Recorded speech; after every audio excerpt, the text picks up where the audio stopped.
ముందు ఈ ఫోటో చూడండి. యాదాద్రిలో కాసేపటి క్రితం ఫోటో ఇది. అక్కడ 4 స్టూల్స్ మాత్రమే ఉన్నాయి. రేవంత్ రెడ్డి దంపతులు, మంత్రులు కోమటిరెడ్డి వెంకటరెడ్డి, ఉత్తమ్ కుమార్ రెడ్డి కూర్చున్నారు. ఉప ముఖ్యమంత్రి మల్లు భట్టి విక్రమార్కకు స్టూల్ లేదు.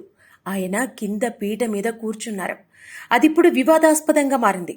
అనుకోకుండా జరిగినా దళితుడు కాబట్టే గుడిలో కింద కూర్చోపెట్టారనే విమర్శ వినిపిస్తోంది. నిజానికి గుడిలో కులమతాలకు తావులేదు. అందరూ సమానులే.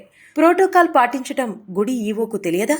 ఎంతమంది ముఖ్యులు వస్తున్నారో ముందుగానే సమాచారం ఇవ్వలేదా? అయితే ముఖ్యమంత్రితో పాటు 3 మంత్రులు వస్తున్నారనే సమాచారం ఉందని వారంటున్నారు.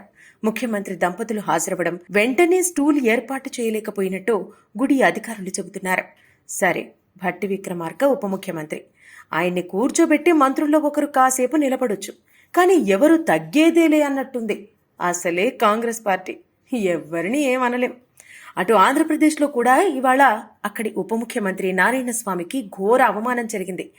ఏదో సహకార బ్యాంకు ప్రారంభోత్సవ సభలో అంతా ఆధిపత్యమున్న నాయకులు ప్రధాన కుర్చీల్లో కూర్చొని వేదిక చివరి కుర్చీలో ఉప ముఖ్యమంత్రిని కూర్చోబెట్టారు. దళితులకు గౌరవం ఇవ్వడం అనేది మనసులోంచి రావాలి. అదెలాగూ రావడానికి ఇంకో జన్మెత్తాలి. కనీసం ఉప ముఖ్యమంత్రి హోదానైనా గౌరవించండి సార్ అని అంటున్నారు ఈ ఫోటో చూసిన నెటిజన్లు.